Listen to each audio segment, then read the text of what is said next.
Hello, जय हिंद। मैं शुभम आपका स्वागत करता हूं आप ही के इस यूट्यूब चैनल पर। आज हम जीके एंड जीएस के mix top 20 very very important question discuss करेंगे, जो कि विभिन्न परीक्षाओं में बार बार पूछे जा चुके हैं। अगर आप भी किसी भी कॉम्पिटिटिव एग्जाम की तैयारी करते हैं तो इन 20 प्रश्नों के आंसर आपको पता होने चाहिए। अगर आप भी अपना जीके को एक स्ट्रॉन्ग पॉइंट मानते हैं तो इन 20 प्रश्नों में से कम आपको 12 प्रश्नों के बिल्कुल राइट आंसर देने हैं। तो चलिए स्टार्ट करते हैं। मैं उम्मीद करूंगा सेशन आपको हेल्पफुल लगेगा। और स्टार्ट करने से पहले ये वाला प्रश्न हम डिस्कस करेंगे, जो कि हमने कल की क्लास में होमवर्क के लिए दिया था। इंडिया गेट का डिजाइन डैश ने तैयार किया था। लगभग सभी विद्यार्थियों ने इसका बिल्कुल करेक्ट आंसर दिया है। ऑप्शन ए रहेगा सर एडविन लुटियंस, राइट। आज के सेशन का पहला प्रश्न है, भारत में सशस्त्र बलों का सर्वोच्च सेनापति कौन होता है? ऑप्शन है भारत का प्रधानमंत्री, भारत का रक्षा मंत्री, भारत का राष्ट्रपति या फिर गृह मंत्री। ऑप्शन आपका सी करेक्ट आंसर होगा, भारत का राष्ट्रपति भारत में सशस्त्र बलों का सर्वोच्च सेनापति होता है। क्वेश्चन नंबर सेकंड आपके सामने है, जल्दी से आंसर देंगे। और इन 20 प्रश्नों के बाद आज फिर से आपको एक प्रश्न होमवर्क का मिलेगा। होमवर्क भी सभी को लेकर जाना है। क्वेश्चन नंबर सेकंड, दो देशांतरों के बीच समय अंतर कितना होता है? 1 मिनट, 2 मिनट, 4 मिनट या फिर 15 मिनट। ऑप्शन आपका सी करेक्ट आंसर होगा, 4 मिनट। नेक्स्ट है क्वेश्चन नंबर थर्ड आपके सामने, आंसर जल्दी से देंगे। निम्न में से किस वेद में संगीत की रचना का वर्णन है? ऋग्वेद, यजुर्वेद, अथर्ववेद या फिर सामवेद। ऑप्शन आपके सामने है। मेरे से पहले आपको आंसर देने का प्रयास करना है। बिल्कुल करेक्ट आंसर अगर आपने ऑप्शन डी को दिया है, सामवेद, आपका राइट आंसर होगा। सामवेद में संगीत की रचना का वर्णन है। क्वेश्चन नंबर 4, एलपीजी का मुख्य घटक क्या है? मीथेन और एथेन, ब्यूटेन और प्रोपेन, ब्यूटेन और एथेन, केवल मीथेन। तो राइट आंसर मैच करेंगे। ऑप्शन आपका बी करेक्ट आंसर होगा, ब्यूटेन और प्रोपेन एलपीजी का मुख्य घटक है। इसके साथ आपको सीएनजी पता होना चाहिए, कंप्रेस्ड नेचुरल गैस। इसका मुख्य घटक क्या होता है? केवल मीथेन होता है। क्वेश्चन नंबर 5, झूम डैश का एक प्रकार है? रोपण कृषि, व्यापक कृषि, स्थानांतरण कृषि या फिर मिश्रित कृषि। तो झूम क्या है? स्थानांतरण कृषि का एक प्रकार है। ऑप्शन सी करेक्ट होगा। क्वेश्चन नंबर 6, दिल्ली के हौज खास क्षेत्र में चोर मीनार डैश द्वारा बनवाई गई। ये चार मीनार नहीं है, ये आपकी चोर मीनार है, ये आपको ध्यान रखना है। चार मीनार कहाँ पे है? हैदराबाद में है। कुली कुतुब शाह ने उसका निर्माण करवाया है। यहाँ पर है दिल्ली के हौज खास में चोर मीनार का निर्माण किसने करवाया है?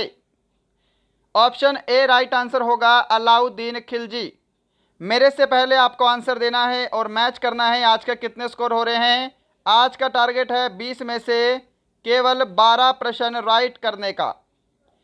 क्वेश्चन नंबर 7, खून का थक्का जमने के लिए कौन सा विटामिन आवश्यक है?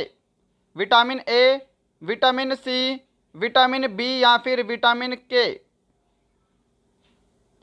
ऑप्शन डी करेक्ट आंसर होगा, विटामिन के खून का थक्का जमाने के लिए आवश्यक है। क्वेश्चन नंबर 8, इनमें से किस खाड़ी से होकर अंतर्राष्ट्रीय तिथि रेखा गुजरती है?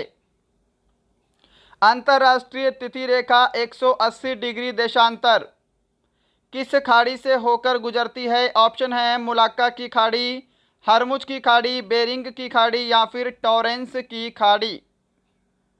ऑप्शन सी अगर आपने आंसर दिया है, बेरिंग की खाड़ी, आपका करेक्ट आंसर होगा। क्वेश्चन नंबर 9,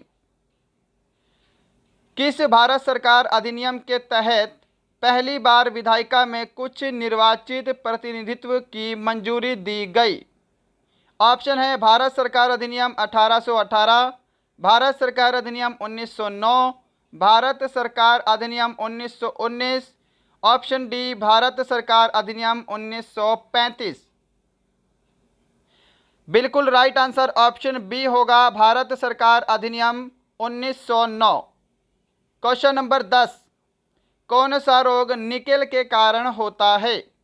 इटाई इटाई, त्वचा शोथ, दमा, एनीमिया। ऑप्शन आपका बी करेक्ट आंसर होगा, त्वचा शोथ रोग निकेल के कारण होता है। इटाई इटाई होता है कैडमियम की वजह से, ये भी आपको मालूम होना चाहिए। दमा तो आपको पता है सांस फूलने की बीमारी है। एनीमिया क्या होता है? रक्त में लोहे की कमी से या फिर रक्त की कमी से होता है। क्वेश्चन नंबर 11, किसे आधुनिक कंप्यूटर का जनक कहा जाता है? Alexander Fleming, Bill Gates, Michael Faraday, Charles Babbage.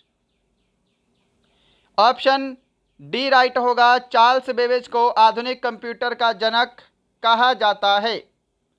Question number 12, कौन सी घटना प्रकाश की कण प्रकृति को दिखाती है? विवर्तन, व्यतिकरण, प्रकाश विद्युत प्रभाव, ध्रुवीकरण। राइट आंसर ऑप्शन सी होगा, प्रकाश विद्युत प्रभाव प्रकाश की कण प्रकृति को दिखाती है। क्वेश्चन नंबर 13, निम्नलिखित में से ध्वनि की पिच को कौन निर्धारित करता है? ऑप्शन है आयाम, आवृत्ति, प्रबलता, तरंग धैर्य। सही जवाब ऑप्शन बी रहेगा, आवृत्ति। क्वेश्चन नंबर 14, निम्नलिखित में से किसको कोशिका का शक्ति ग्रह भी कहा जाता है? लवक, सूत्रकणिका, गाल्जिकाए, कोशिका भित्ति। सही जवाब ऑप्शन बी होगा, सूत्रकणिका। इसका अन्य नाम क्या है? माइटोकॉन्ड्रिया है, इसलिए कंफ्यूज नहीं होना है। अगर आपने माइटोकॉन्ड्रिया पढ़ा है तो उसी को सूत्रकणिका भी कहा जाता है। क्लियर? क्वेश्चन नंबर 15, आल्प्स पर्वत किस महाद्वीप में स्थित है? यूरोप, उत्तरी अमेरिका, दक्षिण अमेरिका, अफ्रीका। सही जवाब ऑप्शन ए होगा, आल्प्स पर्वत यूरोप महाद्वीप में स्थित है। क्वेश्चन नंबर 16, लॉर्ड क्लाइव ने सिराजुद्दौला को किस युद्ध में हराया था? प्लासी का युद्ध, बक्सर का युद्ध, पानीपत का युद्ध, हल्दी घाटी का युद्ध। अगर क्वेश्चन पसंद आ रहे हैं तो सेशन को लाइक करके चैनल को सब्सक्राइब ज़रूर करेंगे। राइट आंसर ऑप्शन ए होगा, प्लासी के युद्ध में लॉर्ड क्लाइव ने सिराजुद्दौला को हराया था। प्लासी का युद्ध सन 1757 में हुआ था, ध्यान रखना है। क्वेश्चन नंबर 17, किस संविधान संशोधन को लघु संविधान भी कहा जाता है? 7वां संशोधन, 42वां संशोधन, 44वां संशोधन, 74वां संशोधन। ऑप्शन बी करेक्ट होगा, 42वां संविधान संशोधन को लघु संविधान कहा जाता है, 1976 में हुआ था। क्वेश्चन नंबर 18, निम्नलिखित में से कौन सा स्वाभाविक रूप से न्यायपूर्ण है? मौलिक कर्तव्य, राज्य के नीति निर्देशक सिद्धांत, मौलिक अधिकार, इनमें से कोई नहीं।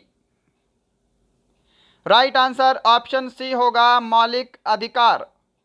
मौलिक अधिकार स्वाभाविक रूप से न्यायपूर्ण है, यानी कि अगर आपके मौलिक अधिकारों का हनन होता है तो आप न्यायालय में जाकर अपील कर सकते हैं। क्वेश्चन नंबर 19, संदेश सेवा किस क्षेत्र के अंतर्गत आती है? प्राथमिक, द्वितीय, तृतीय, इनमें से कोई नहीं। करेक्ट आंसर ऑप्शन सी रहेगा, संदेश सेवा तृतीय क्षेत्र के अंतर्गत आती है। क्वेश्चन नंबर 20 है, आज का लास्ट क्वेश्चन है। इसके बाद एक प्रश्न होमवर्क का भी मिलेगा, होमवर्क भी सभी को लेकर जाना है। पहले इसका आंसर दे दो। निम्न में से क्या नीले लिटमस को लाल कर देता है? अम्ल, क्षार, दोनों, इनमें से कोई नहीं। तो नीले लिटमस को लाल करता है अम्ल, ऑप्शन ए करेक्ट आंसर होगा। क्षार क्या करता है? लाल को नीला कर देता है, लाल लिटमस पेपर को नीला करता है। तो दोस्तों ये थे आपके टॉप 20 प्रश्न। ये वाला प्रश्न होमवर्क का है, कमेंट बॉक्स में सभी को आंसर देना है। कल की क्लास में पहले हम इस प्रश्न को डिस्कस करेंगे, फिर हम नेक्स्ट क्वेश्चन डिस्कस करेंगे। होमवर्क का क्वेश्चन है, निम्न में से कौन सी रबी की फसल नहीं है? जौ, चना, सरसों, धान। कमेंट बॉक्स में आंसर दीजिएगा और बताएंगे आज के इन 20 प्रश्नों में आपका कितना स्कोर हुआ। मैं उम्मीद करूंगा सेशन आपके आने वाले सभी कॉम्पिटिटिव एग्जाम के लिए हेल्पफुल होगा। मिलते हैं कल किसी और अच्छे टॉपिक के साथ। तब तक के लिए जय हिंद, जय भारत।